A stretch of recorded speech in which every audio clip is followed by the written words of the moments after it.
Alright, so this is a video blog about net neutrality and censorship. Because I think, with the internet slowdown today, it's really important to just know what exactly we're all talking about. Why exactly this is important, and why it's quite possibly one of the most important issues in a long time. So, what are the cable companies trying to do? The cable companies would like to restrict access to specific websites, specific portions of the internet. So, for example, they would charge you $10 for the right to access Facebook or Twitter, or maybe they would group them together in a package, kind of like, when you get your TV, internet, and home phone, you get a cheaper package, a cheaper price. The same for HBO or Stars. So it's like, well, you can get the social media package for $25. You can get Tumblr, Twitter, Facebook, Google Plus if that's your thing. That's what they want to do. They want to charge extra money for specific portions of the internet to get faster speeds. Because the thing is, and their big idea is that they're going to make it's not going to be fast and slow. It's going to be really fast and hyper fast. That's what they're saying. You're going to get amazing speeds on your regular internet, and then you're going to get 1 gigabyte per second, something crazy for access to Facebook, Netflix, Twitter, any of those extra websites. Maybe ESPN, websites that someone's going to visit really often. Okay, that's what they want to do. Okay, they want to restrict access to the internet and then charge you extra money to access those portions. Pretty much what happens with TV right now. You pay for your regular package, and you pay extra for HBO or Stars or Cinemax or any of those. You might pay extra for your regional sports network like YES or the North, whatever Boston's is. I forgot what the Red Sox call theirs. So that's what they want to do. So here's the problem, okay? Here's the problem. I want you to think of the internet as a giant library, okay? The cable companies are the firefighters in Fahrenheit 451, if you've read that book. They want to burn books. They want to restrict your access to specific sections of this library, and they will burn all of the rest, so that they are the only ones with copies. And then they want to charge you for the privilege to access those copies. But you will never own them. You will just be paying for a short-term access. They will be able to take those sections away from you at any time. Anytime. So this alone is not only terrifying, but it goes against many of the principles this country is founded upon. But it's just the beginning. Because here's the thing. Once you allow the cable companies to restrict access to this library, to the internet, what is keeping them from just not letting people access them? What is keeping them from making it so you can't access these sections even if you pay? They could say, well, you have to pay $1,000 a month to access Facebook. I mean, what's to keep them charging whether they want? Charging such a high figure that they're essentially censoring those websites from view. You have to realize how slippery of a slope this is. We are literally this close to legalizing censorship in the United States. This close. And we should be scared. And not scared, angry. Because we have a lot of politicians, elected officials, that might not have realized this. They haven't read far enough into the issue to see this isn't just about, okay, you have to pay extra money to access this specific website at faster speeds. Because it's not about that. It's not. It's about censorship. And what the internet has become. Think of Twitter. Twitter's importance, I think it's really underestimated. Think of Libya or Syria, Ferguson right now. The media is not covering those honestly or unbiasedly. We get what they choose to show us. Twitter is the last bastion of truth and freedom, in a way, because that is where we're getting these pictures of what's going on the ground in Ferguson, in Libya, Syria, any of these countries that are fighting for freedom from totalitarian dictatorships. Twitter is this last bastion of freedom. The internet, other companies try to block the internet. You have Russia and North Korea with their media controlling. I mean, many of the Middle Eastern countries limit what can go in and out of their countries regarding the internet. Similar to China with only allowing certain movies into the country each year. They limit what their people can see. But Twitter is different. people found ways to get by. Twitter, we find out this information on Twitter. We find out the pictures of people getting gassed, people getting tortured by military police, all this violence, even in the United States. Like, people act like this media censorship is just, it's in other countries. North Korea has all this propaganda. Russia has all this propaganda. Pakistan or Iraq may have all this propaganda. It's here. It's here in the United States. It happens now. Think about it. Tony Stewart hit this poor guy with his car in a race, okay? Now, but this guy got out of his car and walked in the middle of the racetrack, okay? So, I mean, to a certain extent, that's his own fault. You don't walk into the middle of a racetrack and expect that nothing's going to happen to you. That got way more news coverage than Ferguson. That was everywhere. Is Tony Stewart going to go down for manslaughter? What is his side? Why haven't we heard it yet? Meanwhile, in Ferguson, we have police officers with this nonsensical violence. Like, guys who are not trained to handle these weapons that the military has given them. Because, the military no longer needs them. We're shrinking the military. Or we're supposed to be. That's the whole plan. The military, we're spending way too much on. We don't need it. We don't need that much. So all these weapons have to go somewhere. They're weapons we take from cartels that we catch on the way into the country. They're just old military weapons that have been replaced. And we're handing these to these police officers that aren't trained how to use them. And these guys are terrorizing citizens who are just trying to peacefully protest the death of someone who was shot down when really there's just no justification for it. Like, there's no weapons found on him. The guy had earphones on, so this cop, I don't know if he had an ego trip, was like, why isn't this guy paying attention to me? So he shot him? Like, this is going on in the United States, and it's all just part of this bigger story. So we have this library, okay? So we have the books, which are the print newspapers. We have the microfilm. We have the videos, the movies you can rent, all that stuff. I mean, libraries have a lot more now. This is all, like, the internet is that. So we have print media, we have the internet, we have websites, we have, online news sources, we have Twitter pages like Anonymous, who is, has their faults, but they make sure that this information gets out there. They might not do it in the best way possible, but they make sure it gets out there. They have a purpose. So this is what we're fighting for. This is what we're fighting for. We're fighting for unlimited access to the internet and everywhere and anywhere. Not having to pay extra to access specific websites. Because the key is, that's just the start. That is just the start. How close are we to legalized censorship in the United States? How close? Because that's what's scary. This law, if allowed, if there's changes are allowed to be made to net neutrality, we're essentially allowing media corporations, these cable companies who are, there's only 4 of them, like almost everybody has either Comcast, Time Warner Cable, or Verizon. Almost everybody.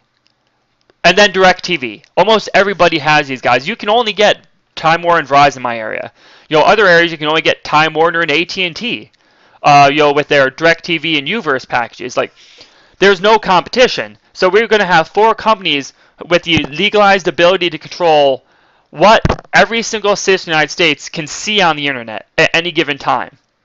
Because once they say, okay, you're allowed to, they can choose what websites they want to charge extra for.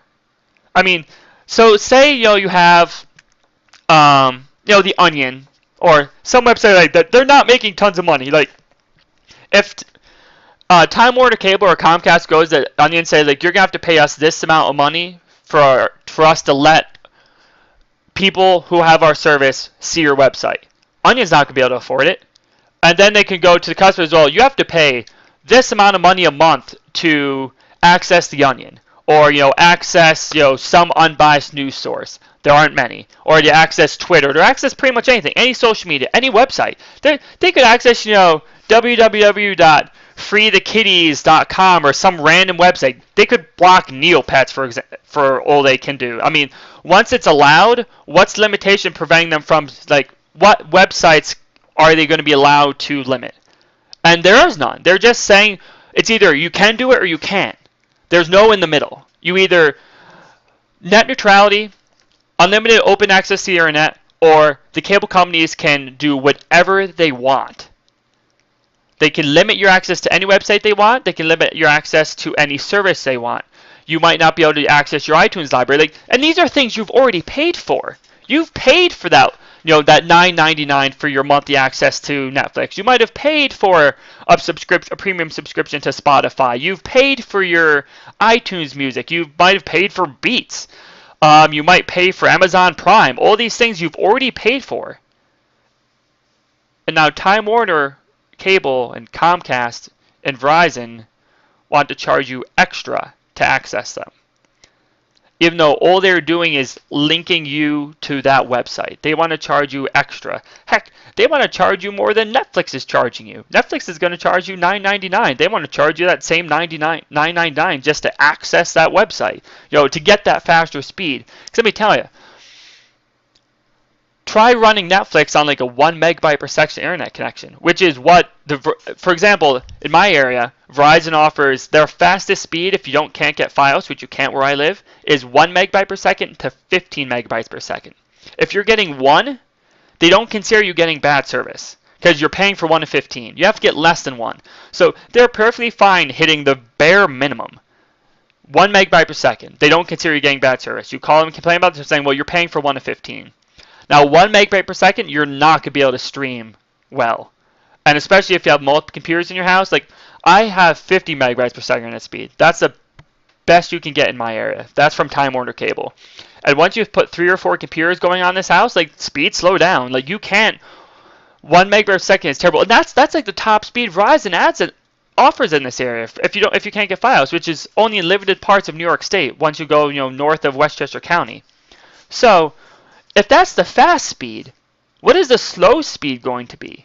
You're getting down to the dial-up range, or satellite TV or satellite internet. Like this is not good. So you can't think of, well, it's faster speeds and slower speeds. It's restriction.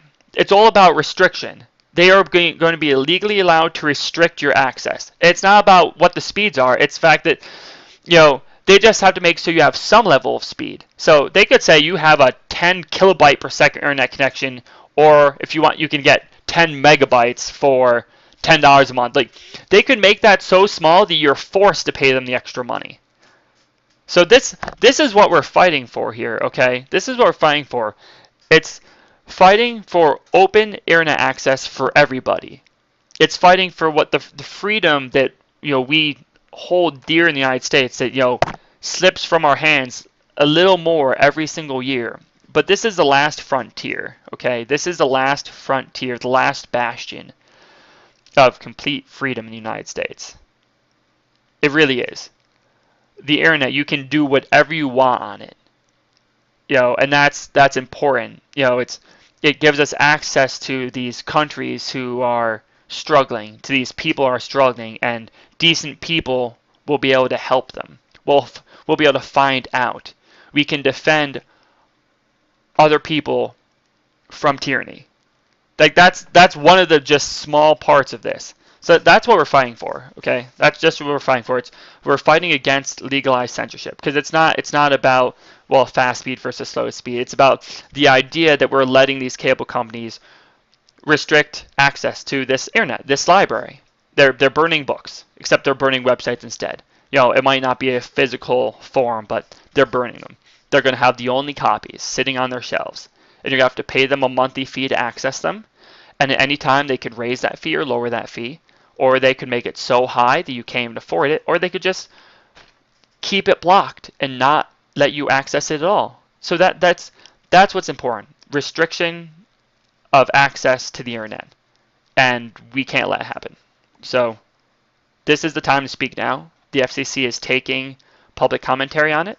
There's websites where you can, they can direct comments to your senators. You can call your senator's office. I mean, Tumblr will actually set you up. Will call your senator's office for you.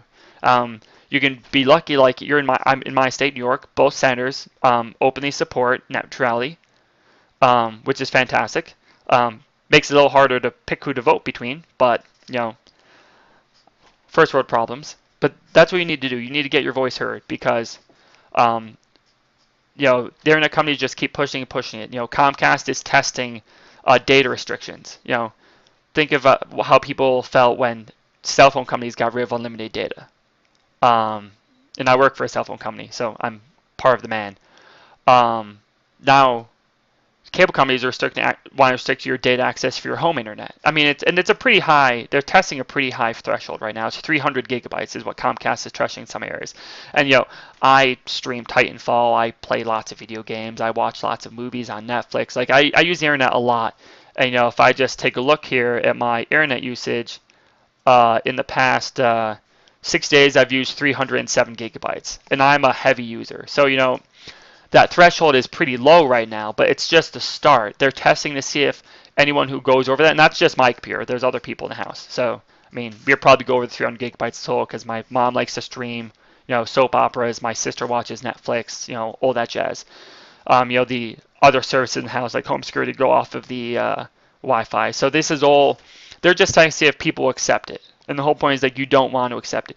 Don't accept limiting on how much internet you can access a month. Don't accept what websites you can access. Don't accept that. Don't accept it, because in the end, they're getting the money from us, and enough people say they won't allow it, they're going to have no choice. I mean, just think of the hullabaloo with Comcast when that customer service conversation leaked. Like, the president of the entire company had to make a public apology for what some guy making probably $1 an hour in India, not make assumption, maybe he's an American call center and he's making $8 an hour. What some guy at the very bottom of the totem pole said, the president of a multi-billion dollar company had to apologize for. So these guys can be held accountable. So it's important to hold them accountable and let them know that we will not be pushed around when it comes to our freedom. So make the calls. I'll put some links below, and everyone have a great day.